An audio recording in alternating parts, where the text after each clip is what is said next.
Good morning, everybody. My name is Brent Sellers. I'm the Center Director here, and I'm also the Extension Weed Specialist for Pastures and Rangeland.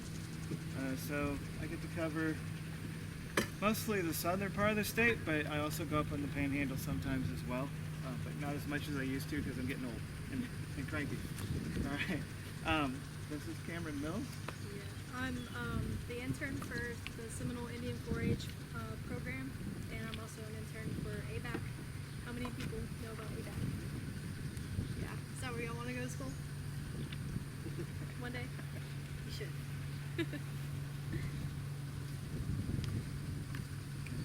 Very good. So I'm excited to have Cameron here today because my student ended up not being able to be here, so this is great. She's able to fill in. I'm thankful that she's here. Okay, so let's start off with a few definitions. Does anybody know what this means? What's it mean?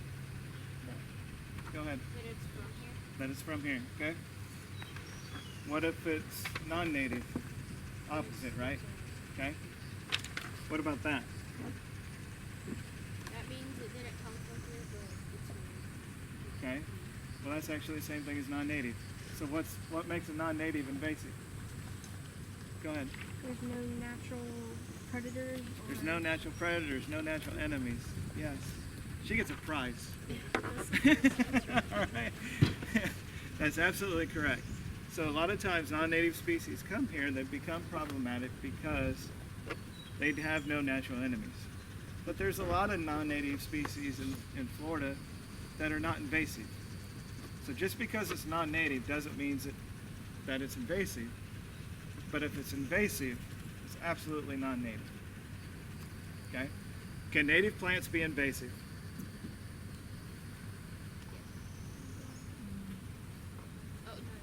How many think native plants can be invasive? Raise your hands.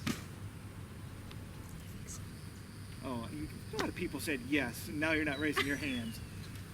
Okay? How about, now you don't even know what I asked. Can native plants be invasive?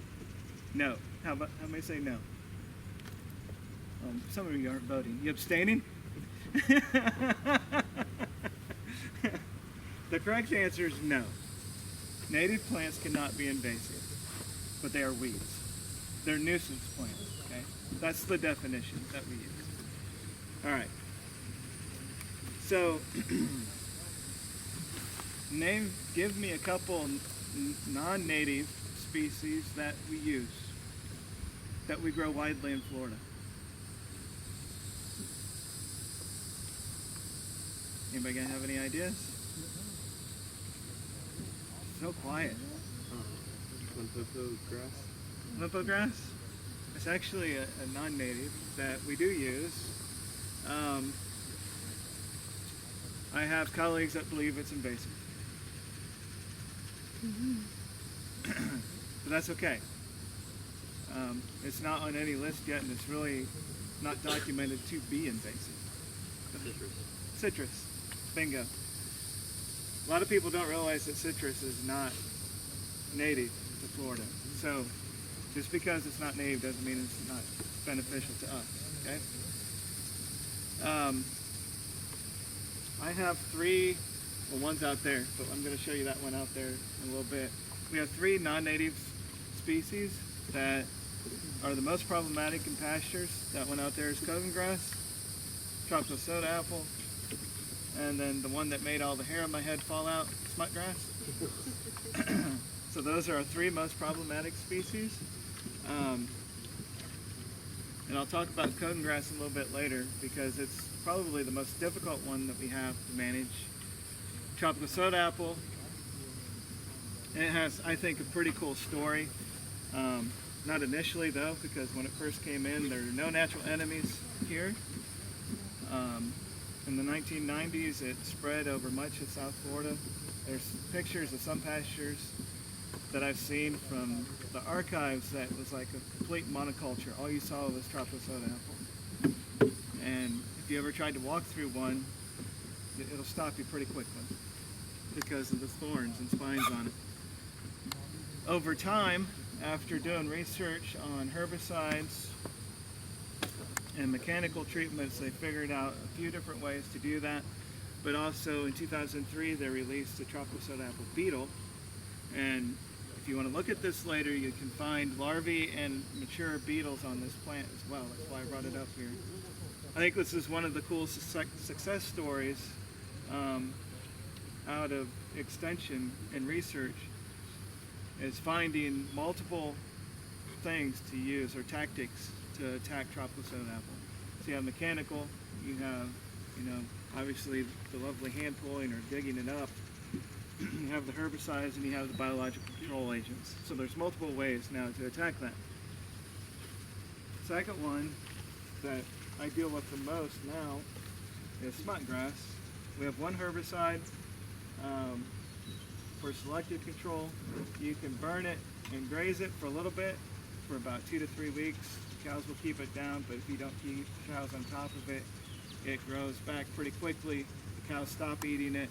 It produces around 40,000 seeds per plant per year, if not more.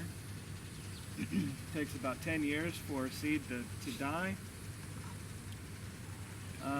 And after about 10 years, you have about 20% of the 40,000 seeds that are still viable. So you just have that seed bank that's there continuously, and it's very difficult to manage.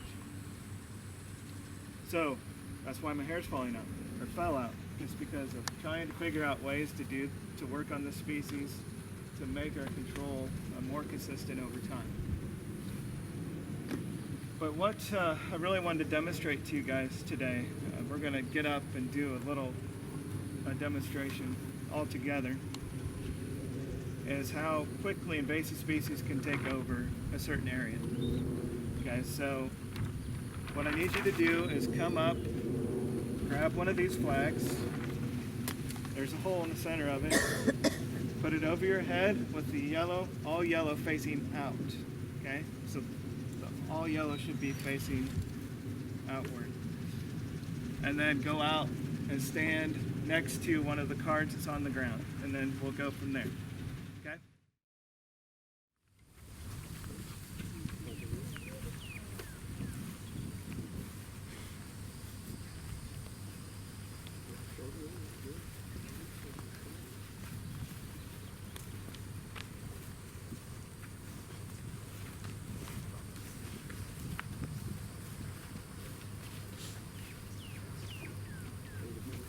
Can you back up for a second? I just need to read your card.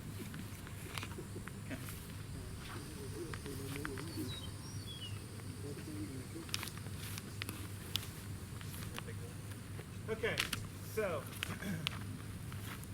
the way this is going to work is you're invasive, okay? So if you are a native plant right now and you're standing next to a card that says native, the yellow should be facing out. If you're standing next to a card that says invasive, it needs to be turned around so the white is showing in the center. Okay, so you should have two. I'm actually going to play music in a second. We're going to rotate this way. I keep forgetting to tell groups to do that, and it's been kind of funny. Invasives, you will always stay invasive. You're never going back to native. Natives, if you land on a card that says invasive, you become invasive. Invasives, if you're invasive right now, if you come to a native card, you turn that card over so it reads invasive. Okay? Does it make sense? How many natives and how many invasives? Man, I forgot to count.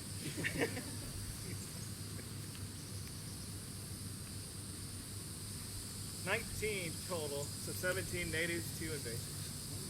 So if you're a native, and so if you're an invasive and you land on a native card, it flips it over to invasive. Correct. Okay? Is everybody ready? All right. When the music stops, you'll stop.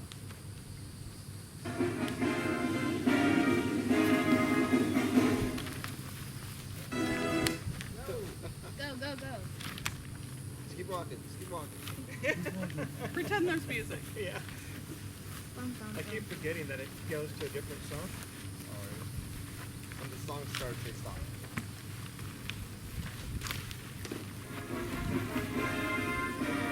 Now you stop. Alright, everybody on the paper. Okay. Did anybody else become invasive? I did. You did? Okay. Flip your flag around. You didn't. All right. So now we have 4 invasives, 15 natives.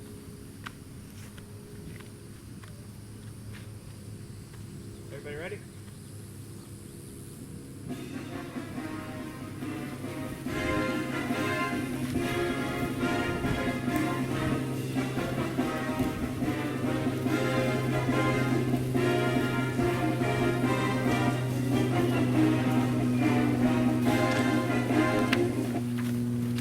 Tried to shut it off like 5 times.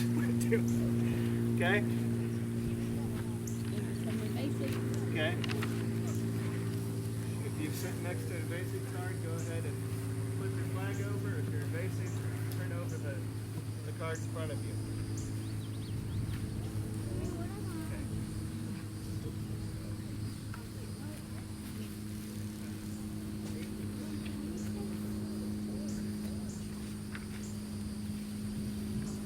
I'm confused now. What just happened over They here? based Okay. All right, so 8 invasive, 11. Okay.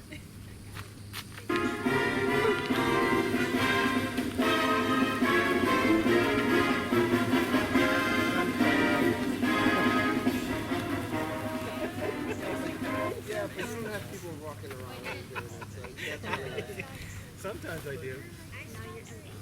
you can that's fine, you can look nice and like always.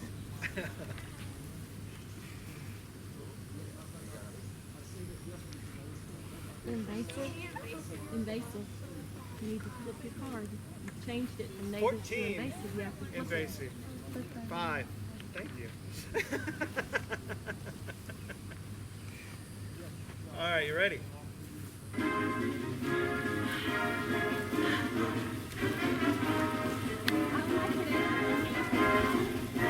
I was the last one.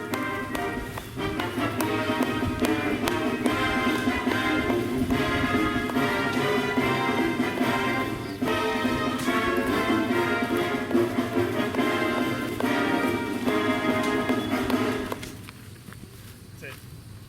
All right.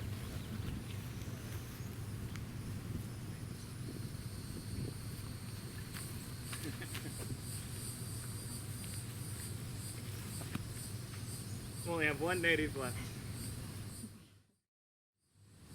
So, what do you guys think about that whole process? Do you see how quickly it takes for? Go ahead. How many life cycles was that? Or how many? I don't know, how many life cycles was that? Cameron? 5. 5 life cycles. So 5 growing seasons it took to go from 2 invasives to 17, 18. So pretty quick. So without a non-native, without natural enemies, without anything impeding it, can really increase its numbers quite rapidly.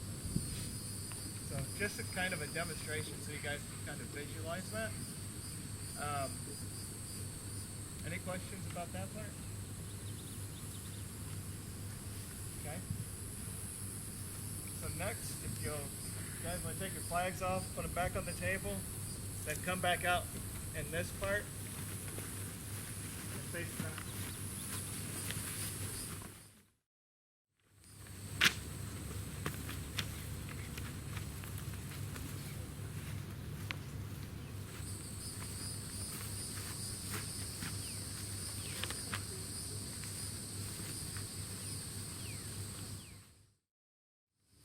Okay, so a little bit ago I was talking about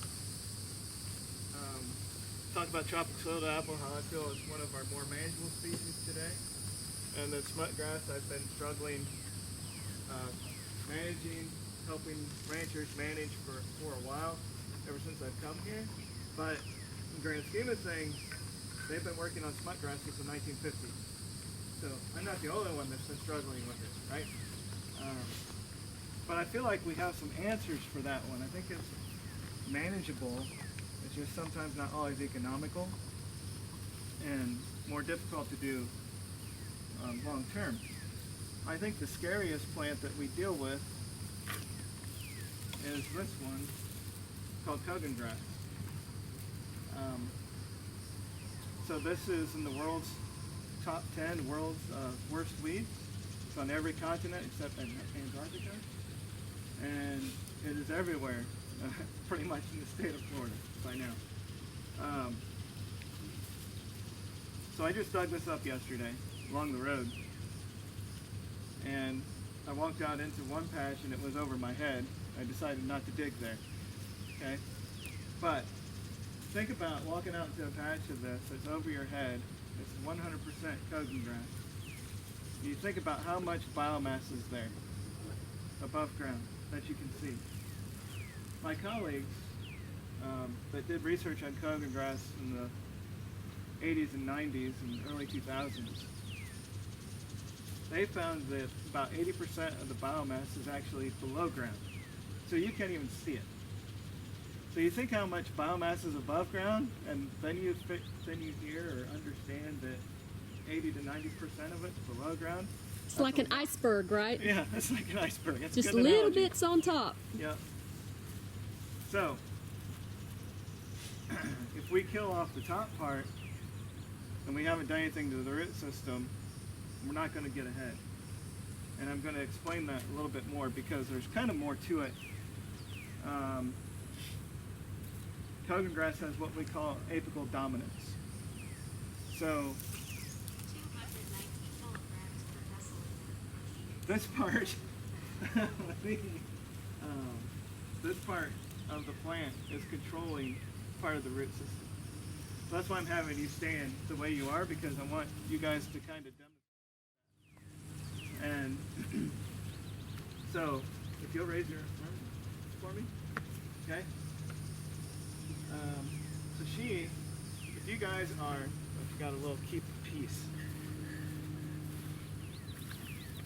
And I don't know what happened in my good example, but that's not it.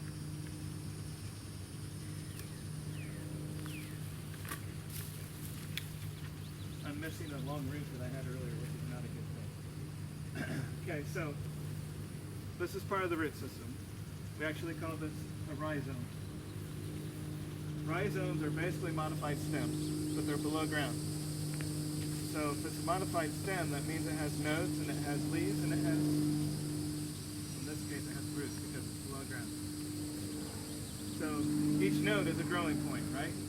That's where an above ground plant can branch or have leaves. The same thing with the rhizome.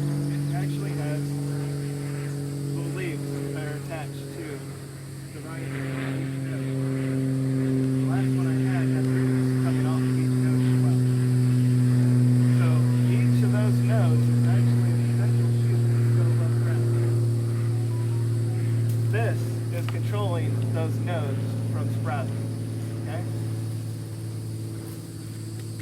So, Ruby, she, with her arms up, she's simulating that she's an above ground plant. She's controlling every one of you. She's keeping you from raising your arms up, basically. If I came and I sprayed Ruby with Roundup, and her arms went down, it actually allows your arms to go up, your arms to go up, your arms to go up.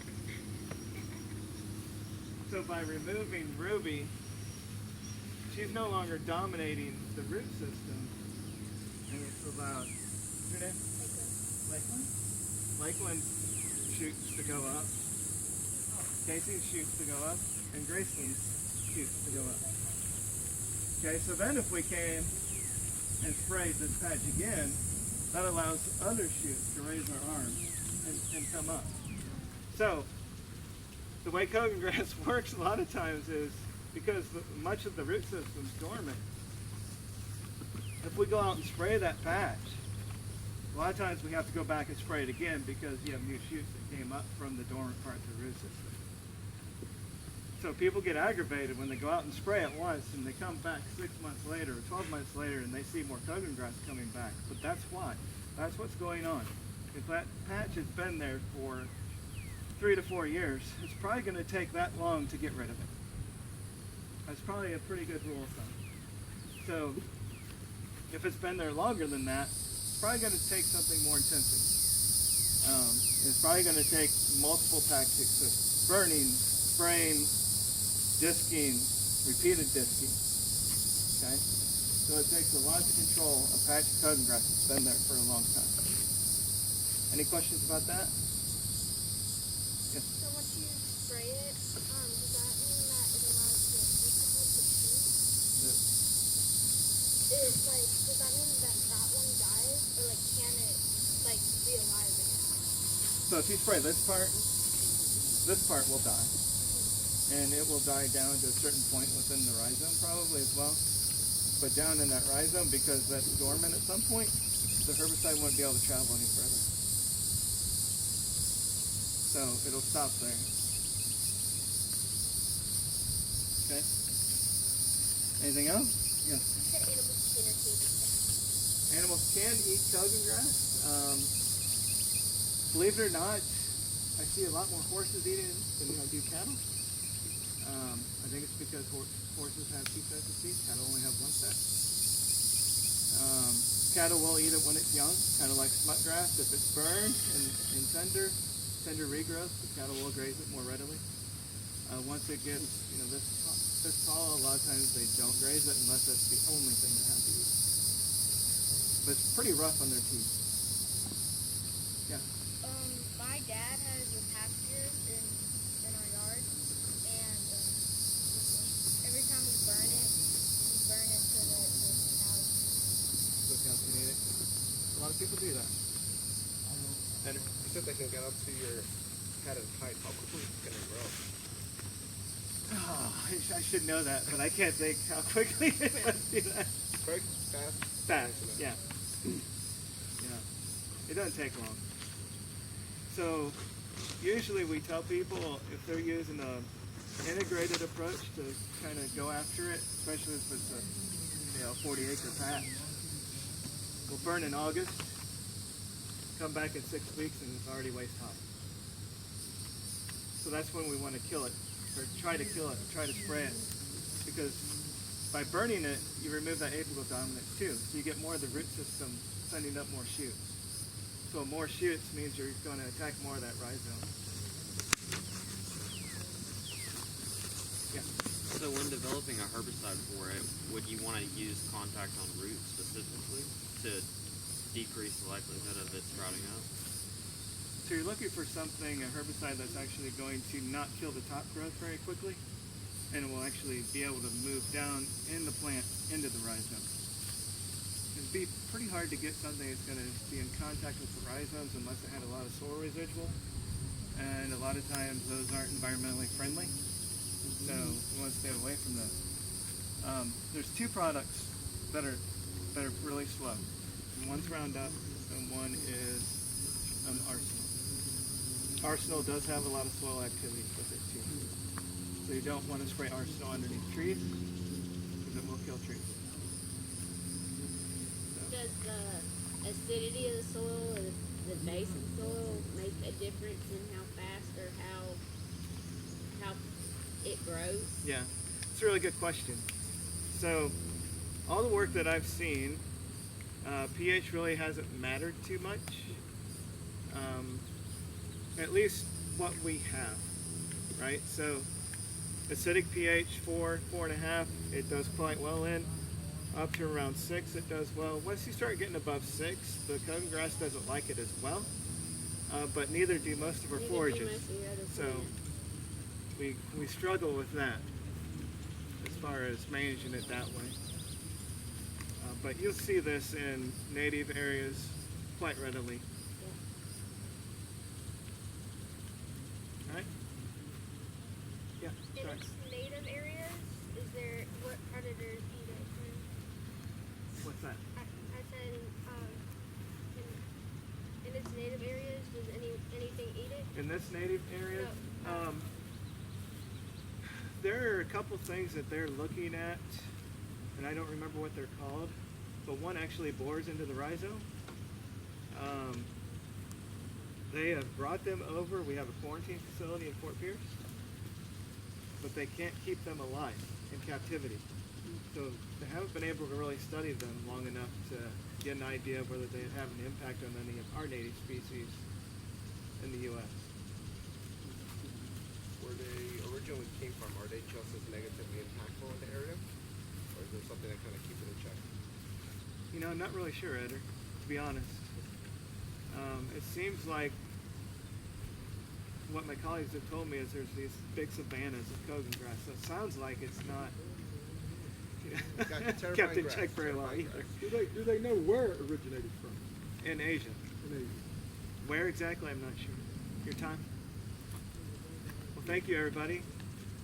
Hope you enjoy the rest of the day, and hope you've enjoyed it so far. Yeah,